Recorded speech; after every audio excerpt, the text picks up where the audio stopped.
Attention all personnel. Incoming podcast. This is MASH Matters. Over and out. We're back with another episode of MASH Matters. I'm Ryan Patrick alongside Jeff Maxwell. Hello, Jeff. Hello, Ryan Patrick. It's so nice to be here again after not being here for a while.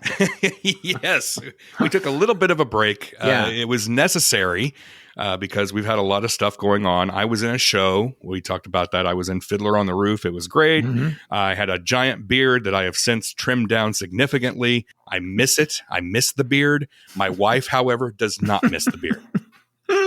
And you, Jeff, you went to Tampa Bay to hang out with Loretta and Jamie and a lot of fans. Tell me about that. It was a very fun thing to do. Jamie and I and Loretta and I, we had a great time together. We have a lot of laughs. We're silly and we say funny things to each other and throw paper balls at each other and stuff. Met a lot of wonderful people who listened to MASH Matters and who said wonderful things. And it was a lot of fun. And so thank you to everybody that came up to see all of us and to say the nice things that you said, because it really makes us all feel good. Again, thank you to all of the people who showed up for those 3 days. It was a lot of fun. Now, you don't have any other comic conventions on the schedule as of right now, correct? As of this day, I don't.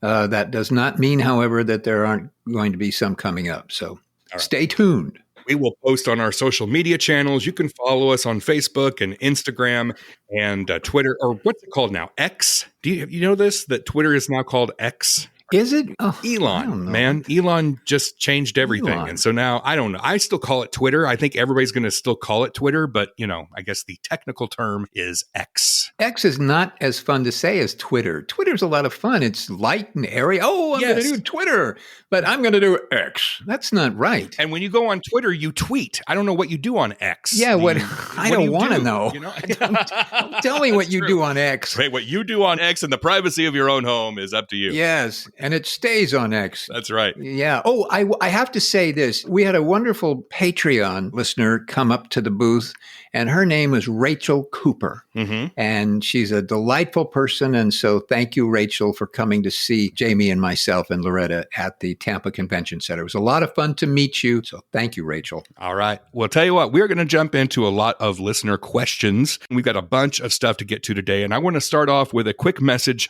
from Shane. He sent a message and said, I couldn't remember exactly where MASH was filmed. So I did a Google search and look who shows up. And I did the same thing, Jeff. I went to Google and I typed in, where was MASH filmed? And there's a picture of us.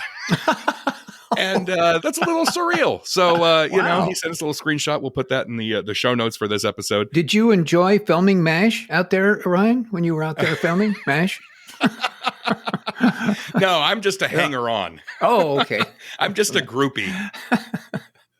So thank you, Shane, for letting us know about that. And also several listeners sent us a clip to this video called Pixar MASH, which is not really Pixar MASH. It's just MASH characters done up in a Pixar animation style. And a lot of people sent us that clip. So we're going to put a link to that in the show notes as well if you have not seen the Pixar MASH video. Well, hey, that's very cool stuff. So Bill writes, and he says, hi, guys. I was at a toy and comic book collector's show recently and found one of those old promo trinket pocket knives that had Western star Tom Mix on the handle, like Father Mulcahy used in that episode where he and Radar performed a tracheotomy on a soldier in a Jeep.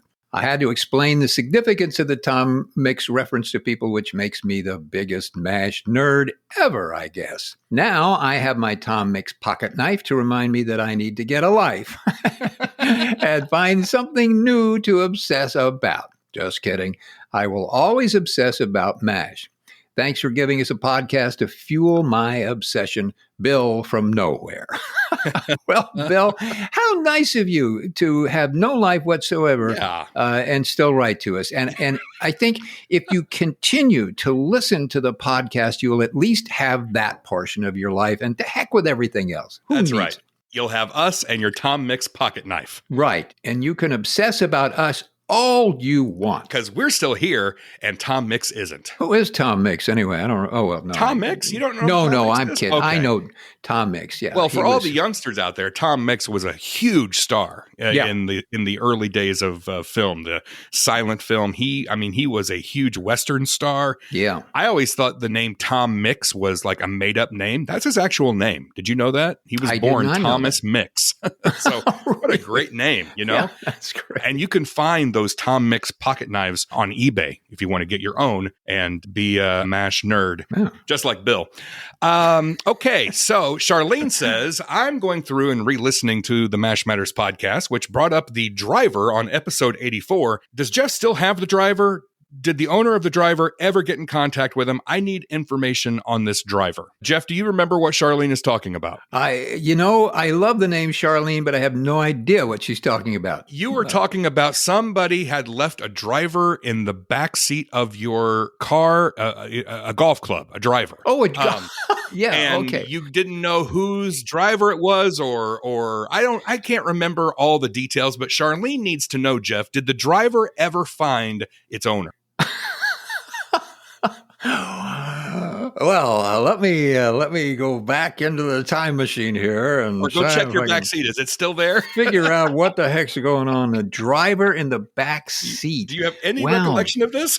Charlene, are you sure you're not taking something seriously for some condition? No, I remember you saying something about really? This. Yes, I do. A driver? Did somebody left a driver in the back seat of my car? That's my recollection. That might be wrong. I guess I could have gone back and listened to episode 84 myself. Did the driver ever get in contact? I didn't. I don't listen to our episodes. So, well, Charlene, let me do a little research about this. I'm going to go out to the car and see if anything is in the back seat. And I'll let you know. I don't know. Is it Charlene's driver? Is that the thing? Jeff, I want my driver back. Gee, I'm sorry. I will do research and see if I can figure this out. Get on it. All right. Samantha says, other than the late Judy Farrell, who was wife to Mike Farrell, was there anyone else's family member that played in MASH? Yes. Yes. The answer is yes. There were several. The three that I can think of. So you have Alan Alda's father and brother. Yeah. That was in the Linda Hand episode where Dr. Borelli comes back. Dr. Borelli was played by Robert Alda, his father. They go up to the aid station and they both injure each other's arms and they have to do surgery together on a wounded patient. The medic that is there helping them was played by Alan's brother, Anthony. And so you had a little family reunion there. Bill Christopher's wife appeared in an episode where they sang a song together. And then Loretta Swit's real husband at the time, Dennis Halloran, he was also in the episode where the UN delegation comes and he played Per. Yes. He was her actual husband there for a while as well. So those are the three that I can think of. Jeff, was there any other that you could remember? Well, Jamie and I were married at the time, so maybe if that has any bearing. That hasn't been talked about recently, idea. But yeah, we don't talk about it much. You know, it was a friendly breakup, and we went on. You know, you move on with your life. It's good that you can still be friends. We're good friends anyway. Yeah. Okay. Christina says, hello, I recently listened to the Dreams episode podcast. The question was asked if MASH could be made today. Honestly, with today's sensibilities, most likely not. When MASH was airing, people were far more tolerant of differing political opinions. Now, if someone disagrees with someone over a difference of opinion, both sides are instantly mean to each other. I wish we could go back to a time when both sides were more tolerant. On a happier subject, I was born later in MASH's run. I watched it primarily in syndication. My best memory is watching it with my cousin every day at 5:30 after school. He has since passed away, and MASH brings me back to happier times. I even introduced it to my young son. He loves it just as much, especially Radar. Thank you for making me laugh. I can't wait to get caught up on the current episodes. Well, thank you, Christina. Very nice. Yeah, she might have a point. MASH today, maybe it would tick off more people than it did. But, MASH wasn't always everyone's cup of tea back then either. Mm-hmm. There's always going to be that group of people who are vocal about things like that. It just seems like nowadays that there's a lot of people who are more vocal about these kinds of things. Indeed. And at the Comic-Con in Tampa, there were a lot of younger folks who would come over and talk about MASH and how much they enjoyed it and tell the stories that they were they watch MASH with their parents, a mother or father or their family, and they grew up watching it. And these are young folks. So this MASH thing was pretty good. It's not bad. They got it right a lot. Well, we're going to talk about some younger folks here shortly, and we're also going to talk more about the episode Dreams in just a moment as well. But first, let's say hello to some folks. We're going to say hello to our Patreon members. And let's start with Private John Hobden. Private Kevin Elliott. Private Jolie Scott. Corporal David Harris. Corporal Timothy Burleson. Corporal Trina Conrad. Captain Matt Rupert. Captain Stacy Dresnick. Captain Christopher Walcott. Major Derek Wade. And Major Aaron Gilson. Thank you all, you Patreon folks. We salute you. Ryan and I are saluting right now. Are we not? Yes, I am. Yes, I am too. Thank you, everyone. Thank you for your support, and thank you for listening, and we really appreciate you people. You can support the show at mashmatters.com/support. So we heard from Gianni, and Gianni said, "Hey guys, quick question for the show. My favorite episode is Dreams." That's unusual. You don't often hear, my favorite episode is Dreams. Right there. See, right there, we lost like half the audience right there. Click. Because they're like, I don't want to hear about Dreams being your favorite episode. He says, I've often wondered what nightmares Henry, Radar, and Frank would have had. What would you say they could be? I thought that was an interesting question. Yeah. And so the day before we recorded here, I put out on our social media, give us your thoughts. What do you think? And boy, oh boy, did people come out in droves to tell us about what they thought the dreams were going to be. We had like 200 responses in less than 24 hours. That's amazing. All over our social media. It was crazy. Now, I will say about 1/3 of those responses were people complaining how much they hate the episode Dreams. So you have to throw those out. Otherwise, there were a lot of folks who did give us some interesting dreams. And so there is absolutely no way that we can share all of them, but we can share a few of them. And I want to start here with Randall. Randall says Henry would be playing in the Masters at Augusta, and each shot would veer into the crowd and explode, sending casualties into the fairway. Radar's teddy bear would come to life and lambast him for the errors he made while being company clerk, and Frank would be at home writing his memoir about his war experiences. Every time the typewriter bell would sound, the typewriter would leak blood until his entire desk is dripping. Gee, it gets darker than that. Oh my, just those three, right? We could make movies out of those three. I mean, there are some really good ones here. So let's keep going. All right. Craig says, Frank would be faced between choosing to save Margaret or Louise with both of them on tables in front of him, and he can only operate on one and the other will die. Whew. Radar would be getting picked up at the train station in Ottumwa by his mom, and then Colonel Potter sitting in the front seat of the car, and he sternly looks at Radar and points behind him, and there's a chopper with wounded on it with personnel running to it. Henry's would be getting his discharge orders, boarding a plane for home, and then having it shot down over the Sea of Japan. I mean, that one right there. Yeah, that's... Yikes. Oof.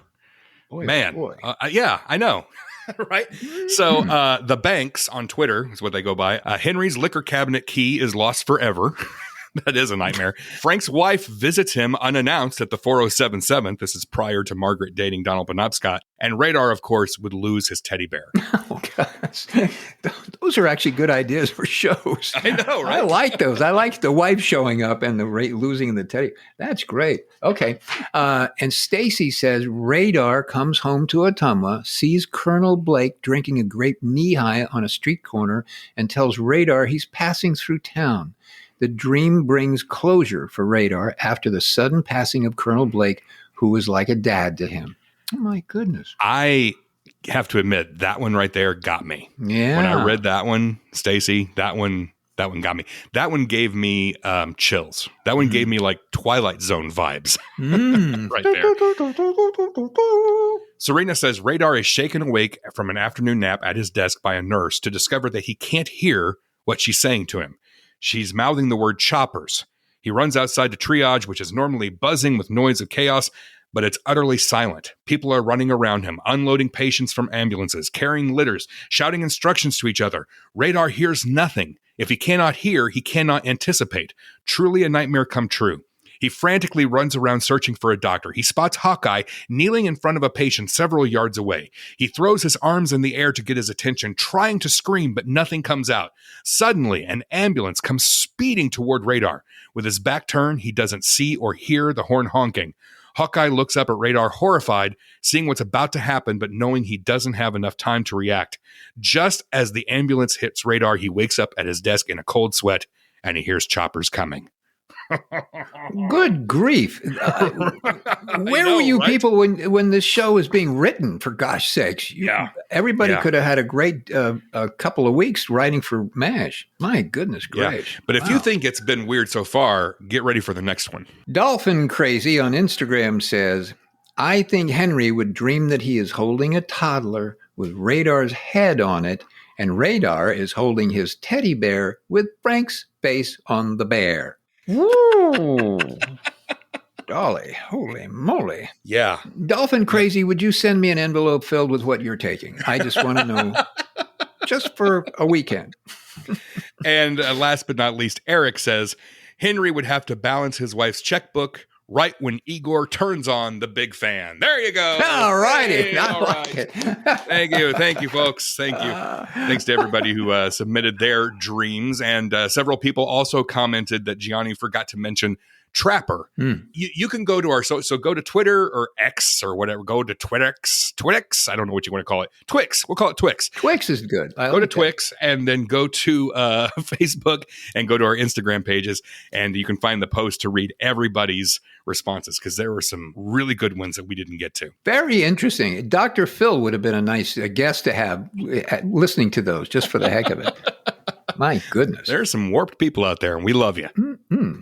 So Andrew says, does Pat Morita curse in the episode when the Korean girl says Radar is the father of her baby? The scene where he's talking to Blake asks, what's the Korean word for suicide? And Morita responds, that's the Japanese. And it sounds like he says, we don't do that shit. Now, so the question is, Andrew, did Pat Morita really say, we don't do that shit? No. Well, no, he did not do that. Number one, whatever he said, I don't know exactly what he said, but I do. Well, before you say what he said, no, the producers, nor would the network, nor would the studio allow the word shit to come out on the show. They just wouldn't do that. No. No. Unless it was Igor serving it up on a shingle. And then in that case. Shingle by Igor. And we actually can't say the word on MASH Matters either. That's so right. We're not allowed to say shit. We're breaking all MASH kinds Matters. of rules here. Holy moly. Pat Morita says, that's Japanese. We don't do that shtick. See there? Yeah. That shtick. Shtick. Andrew, get the wax out of your ears. He said shtick. Come on, Andrew. Nick says, greetings, Jeff and Ryan. First, I'd like to thank you both for hosting this wonderful podcast. MASH was an essential part of my childhood.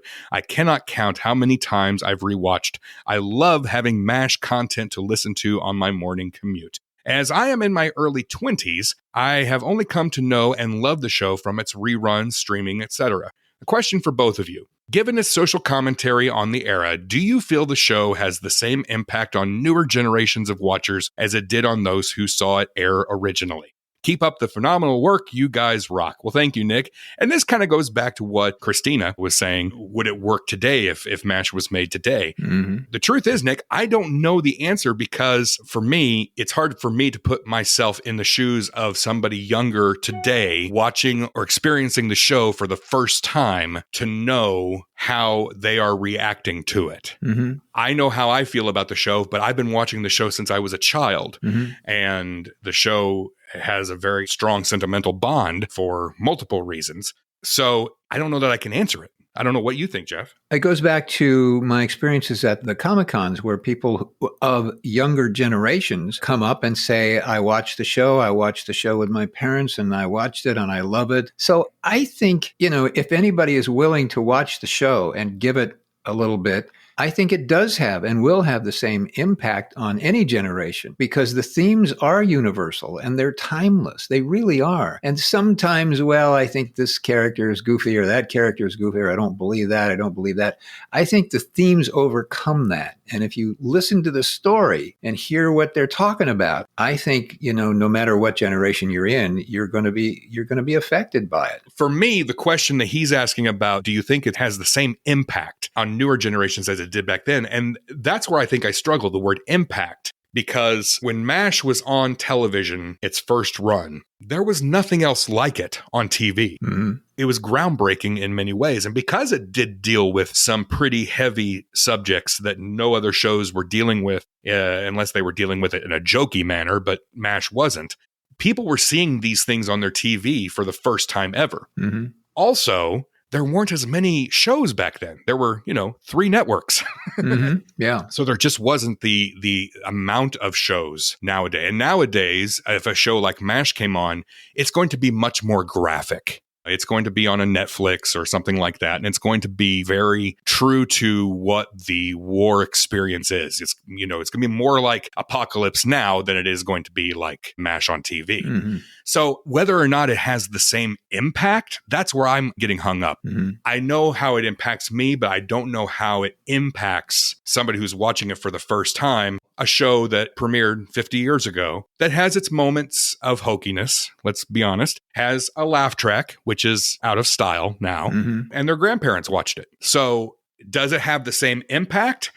I would like to think it does. I know it still has the same themes that resonate and young people do like it. I don't know if it still has the exact same impact that it did 50 years ago when it premiered. Oh, good point. Yeah, it's kind of impossible to know, really. Yeah, right, exactly. We're both guessing, really. We're all guessing whether it does or not. Yeah. And Nick, you're a young guy. We'd like to hear your answer to this. It's an interesting question. Wow. Well, from Z, Dear Jeff and Ryan, I wanted to write you a little note. You have often talked about the laugh track on MASH, but do either one of you know where it came from? I do. It was recycled from the Hank McCune show, which, by the way, was the first broadcast show to use a laugh track. I have been a lifelong MASH fan, and when I was in my 20s, I worked in a memory care facility. One afternoon, I was walking down the hall, and I heard a gentleman laugh. I turned to my coworker and said, "Oh my gosh, that guy sounds like the laugh from MASH." My coworker confirmed that it actually was the guy from MASH. Well, his laugh was on the MASH, and told me how his show had a laugh track and that MASH ended up using it. I was very lucky I got to take care of him until the time he passed away, and he was an absolutely lovely human being.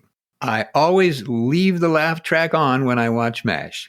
Every time I hear that very distinct yuck, yuck, yuck laugh, it reminds me of Hank. Just thought you guys might find that interesting. On a bit of a personal note, I found you at a very difficult time in my life. I've been diagnosed with some pretty severe medical issues, and to top it off, I found that I have to move out of my home of 15 years because the owner is selling. Binge listening to your podcast has helped me get through this very hard time. I'm happy to say that I'm completely caught up on your podcast. I love you both, and please keep up the good work. Your friend Z. Oh, gosh. Well, it's certainly always very difficult to hear any of our listeners or anyone is having a hard time. So Z, they say, when one door closes, another one opens. So hopefully that door is going to open and you're going to walk into that nice new house and you're going to have a wonderful, healthy thing. And we hope that for you, Z, really. And I just learned something. I did not know about the Hank McCune show, and I did not know where the laugh track came from. I didn't know anything about the Hank McCune show. There's a little bit on the internet about it. It was a sitcom that was known as being the first television program to incorporate a laugh track. It began in L.A. in 1949 as a local show, and then NBC put it on its primetime schedule in 50 and 51, and now, I've always heard a lot of the laugh tracks from those shows in the 70s were also recordings from the old Red Skelton show. So whether or not the laugh track that was being used on the Hank McCune show was the laugh track that was also from the Red Skelton show, that I don't know. And if Hank also added his laugh to it as well, again, I don't know. But interesting story, and I appreciate you reaching out, Z. Thank you. Yep. Chris says, hello, Jeff and Ryan. I have a question, but first a comment. I think my favorite podcast moment thus far was when Jeff was telling about his experiences with Paul Michael Glaser. Paul Michael Glaser saying, I don't want any acting. And Jeff saying, well, you're not going to get any. A laugh out loud moment and a perfect example of Jeff's humor and why I enjoy this podcast so much. I don't believe the subject of typecasting has been discussed on this podcast. Is it better to have been a feature actor on a very popular show for 11 years, but then find yourself being typecasted for the remainder of your career, or to be a working character actor and play perhaps dozens of roles over a long career? Looking forward to many more laugh out loud times with Jeff and Ryan. Chris from Boston. Yes, Massachusetts. Thank you, Chris. Thank you. Great question. Jeff, do you have an opinion on this? I'm going to go out on a limb here, and I think probably most actors would choose the lengthy career over the 11-year career in something that was beloved. Most actors want to keep working all the time. And so any actor that suddenly finds himself or herself not working, they start to break out in a rash and get real strange and don't eat very well. And, their marriages break up. It's a down feeling if suddenly you don't have a job. So I think most actors would probably opt for the lengthy career filled with a number of different characters over one that was beloved. Now, having said that, one cannot certainly deny that being part of something that is very beloved for 10 years isn't a really, really rewarding and wonderful experience for any actor to have. But if it's over in 11 years and then the next year you're bumping up against auditioning or people saying, no, he was Igor. No, I can't put it. No, he's not going to be Tarzan. He was Igor. Who cares? All right, forget about it. He's not taking his shirt off and wearing a loincloth. The guy was a goofball slopping food out. Give me a break. That can happen. Yeah. So in that respect, I think that's why people would probably choose, any actor would probably choose a long-term career that was filled with lots of different characters. Because Ryan Patrick, you like to act. Mm-hmm. And you enjoy it, and it's very rewarding and makes you feel good. And it's a creative expression, and you need to do that. And so if you do it for a while and then all of a sudden you can't do it, then it's painful. Yeah. But if you got 25 years of doing it as much as you like, even though they're different characters, that continues to feel good. And you have a continuous paycheck rather than not having a paycheck, which all actors really love. Well, we all love that. I've always been amazed by these actors who I've seen my entire life, but I don't know their names. Mm-hmm. It's, that guy. Yeah. That guy. Yeah. He was in this and this and this. I remember him doing this, but I have no idea what his name is. Mm-hmm. I appreciate and admire his work, but he's not a household name. Mm-hmm. I admire those who have made their career out of doing those little parts. But you can still get typecast in those little parts too. Sure. Yeah. You can get typecast as the guy that always, jumps out of the building or the guy that's always drunk at the bar. Right. That can happen to you. Yeah. Nerdy type, the suave type, it's hard for me. They put me in the suave type constantly and it's just irritating. Please give me a nerdy part. Help me. Get out of this swab thing. Well, it's because of that loincloth. It was. It's one loincloth and you're a swab. That's right. But, I don't know whether I should say this. I'm going to get just a tiny bit current. There is a strike going on. The Screen Actors Guild and the Writers Guild, they're striking. When this episode airs, they may not be striking. Who knows? And hopefully they won't be. But right now they are. And some of the issues are about money. And a lot of people think, hey, if you're an actor in your show business, you're getting these few parts, you're rich. You're on TV, you're rich. And all the actors they see, well, they're all rich. Well, that isn't necessarily true. There are different pay scales depending on what the part is and how it works. Well, just like any other business. But a lot of actors go through a very difficult time because they're doing something that makes somebody a lot of money. I mean, a really lot of money. The producers or the studios or whatever, and they're making a lot of money. And this poor person is out there doing his, part, and they're not able to pay the rent. So the actors are trying to get a fair something that brings everybody a little closer. So when they do dedicate their lives to a lengthy career of doing character parts or whatever, at least they're able to live and not, have to borrow money to pay the rent all the time. So anyway, we'll see how that plays out. No, thank you for saying that, because it's not for the Tom Cruises of the world. It's right. It is not. The big stars who make the big money represent a tiny percentage of a tiny percentage of a tiny percentage of the actors who are working in the Screen Actors Guild, and the ones who aren't, the ones who are getting the smaller roles and are living job to job, and maybe not even that. That's why they're striking. And I didn't know anything about that because of the huge amounts of money I was paid. Or gosh, holy moly. I remember you sending me some pictures of some 19-cent residual checks. Yes. Yes. Yeah, big bucks out there. Big bucks. Well, I'm glad we solved that problem. So Wayne writes, about a year ago, a puppy was dumped right in front of our house. At least we think he was dumped. It was a very hot Texas day, over 100 degrees, and he took shelter under my father-in-law's minivan, which was parked in our driveway. We did not know he was there until my father-in-law started driving away. He just came walking out looking very scared. Thank God he didn't get run over. Well, my wife and I spent 2 months trying to find his home. We scanned a chip. We posted his picture, but nobody had ever seen him before, so we adopted him. As a friend said, Tuttle would be a fitting name as he doesn't seem to belong to anyone and no one recognized his picture. Or, as I said, it is Captain Tuttle in reverse. He does exist, but nobody knows him. To be honest, we didn't think of that right away when we decided to name him that. We did want a MASH-related name, though. My first thought was Radar because of his big ears, kind of a double meaning. Jeff, you would like to know I also suggested Igor, but as my wife said, people would think of the Frankenstein movies. Thanks a lot, honey. My wife still thinks you're awesome, though. Oh, okay, that's better. Okay, you're forgiven. My wife still thinks you're awesome, though, and always wished you had more acting scenes than you did. Well, obviously, you are a brilliant woman. Thank you. Yes. She said that she wanted something that only true MASH fans would get, so we came up with Captain Tuttle. Cool. You can see his tag in the picture. We wanted a military-style tag, but the only one we saw was pink. So here he is, the real Captain Tuttle. Feel free to share this picture on your website. And we will. We will. If you go to the show notes for this episode, you will see a picture of Captain Tuttle, and he is adorable. And it is good. Well, his wife is right. I want to go back. Wait a minute. Let me read that again. And so my wife thinks you're awesome. Okay. All right. I'm going to keep that with me for a while.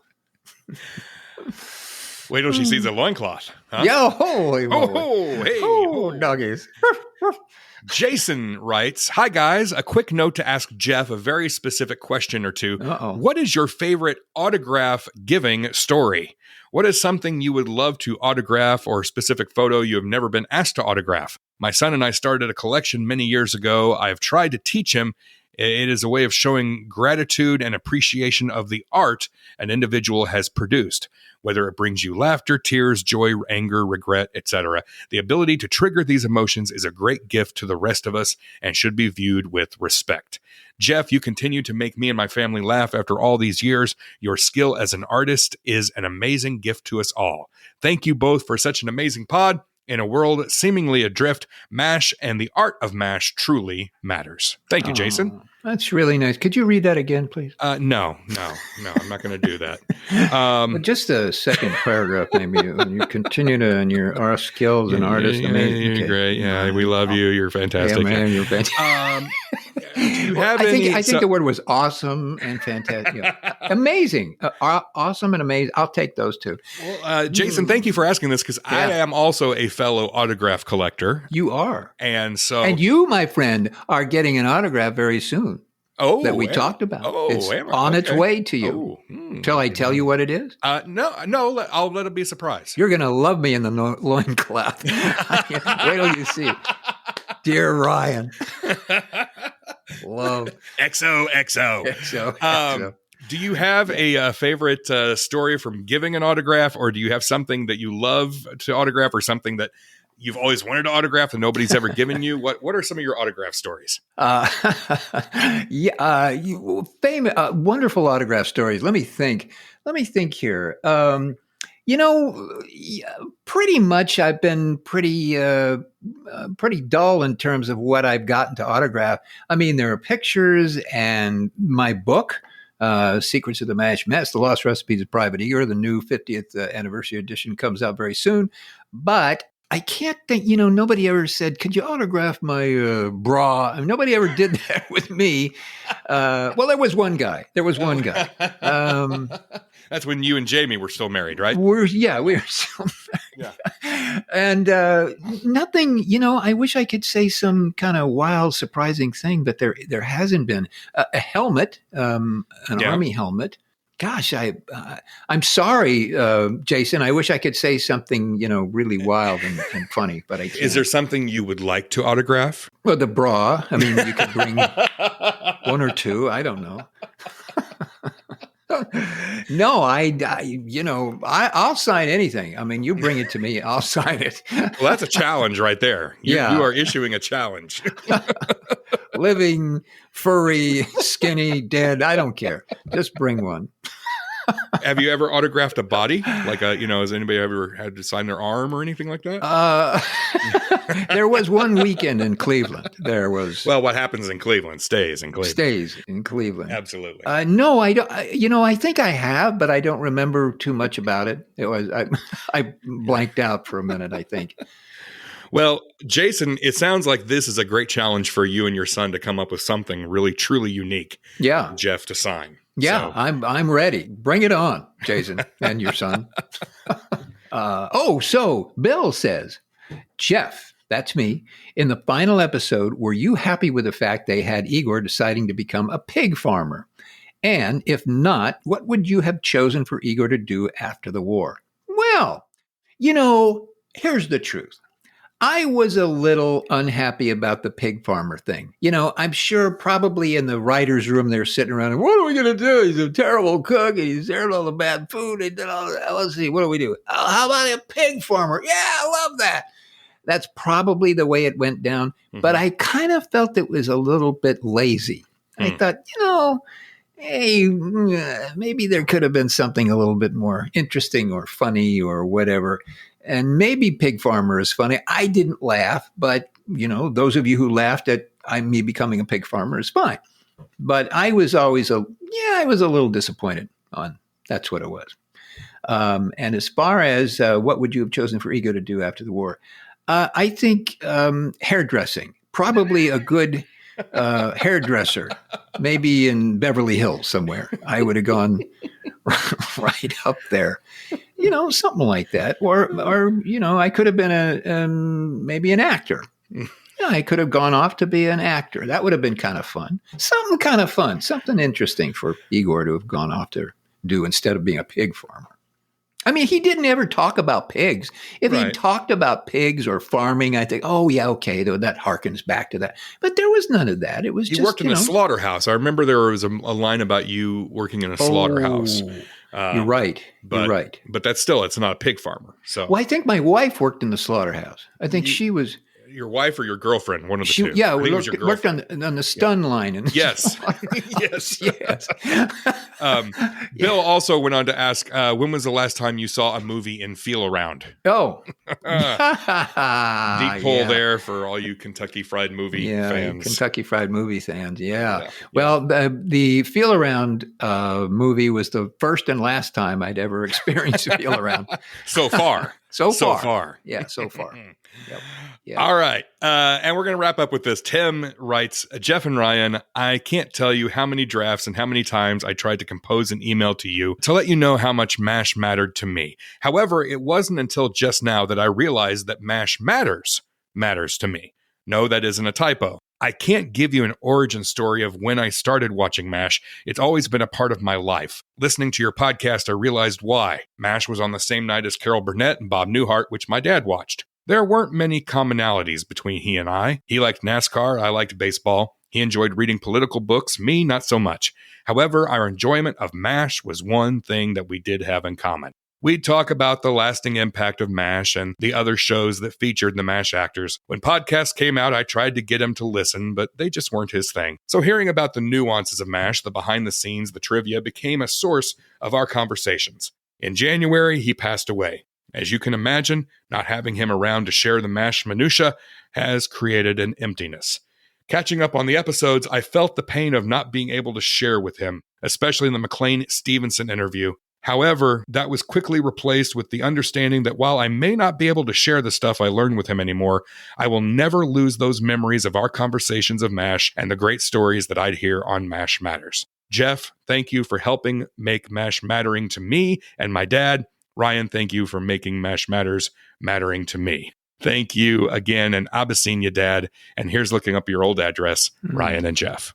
Well, there you go. What can you say? I don't know. I don't know. I mean, that's such a beautiful statement and so many beautiful thoughts in there. It is so impactful to us, and I'm certainly to me, and I know to you, to hear these kinds of things and to hear the fact that we're really helping to make a difference and helping to bring those memories back so everybody can enjoy them, not only about the show, but about everybody's personal relationship with the show.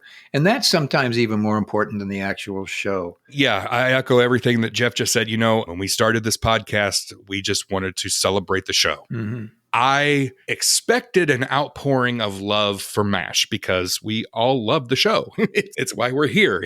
We wouldn't be doing all these episodes if we weren't head over heels in love with the show. What I did not expect is that people would also have a real affection for the podcast.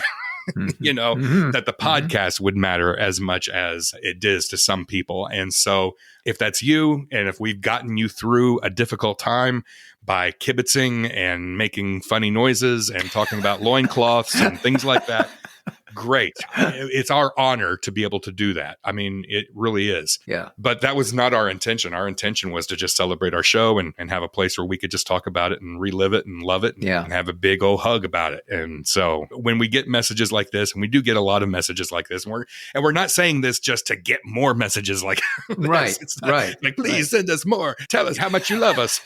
Just when we get stories like this, it's very special. So thank you. Thank you. Thank you. And Tim, I'm going to leave you this. Picture this. Private Igor Straminsky in a loincloth. Well, that ruined that. There you go. All right. That's what I'm going to. All right. That's it. We're done. That's it? No. That's it. That's it? That's it for this episode. I have nothing else to do for the rest of the day. What am I gonna you'll do? find something. You'll find something to do, I'm sure. Oh, I'm going to look for that driver in the back of the car. Yes. Charlene needs to know, Jeff. Charlene needs to know. We'll be back with more. We have a lot of voicemails, and maybe it's time we do another voicemail episode. Yeah. We might be doing one of those coming up, and we still haven't forgotten about the season 7 recap. Jeff, you need to start watching season 7. Of what? Of Give Me a Break. Oh, okay. Starring Nell Carter. Love that show. I'm going to watch season 7 of MASH, and then we'll compare notes. How about that? Okay, yeah. No, because we do need to do our season 7 recap, and that will be coming up soon. Look for the post on our social media to tell us what your favorite season 7 episodes are. And we have some cool interviews, I think, coming up too as well that I think you're really going to enjoy. Yeah. Lots of stuff on the horizon, lots of questions we haven't gotten to, but keep them coming. mashmatterspodcast@gmail.com. And hey, we have merch. Check out the merch. And we'll be introducing some more merch as it goes on. You can find all that at mashmatters.com. Who knows? There might be an Igor loincloth coming up soon as merch. And until next time, here's looking up your old address.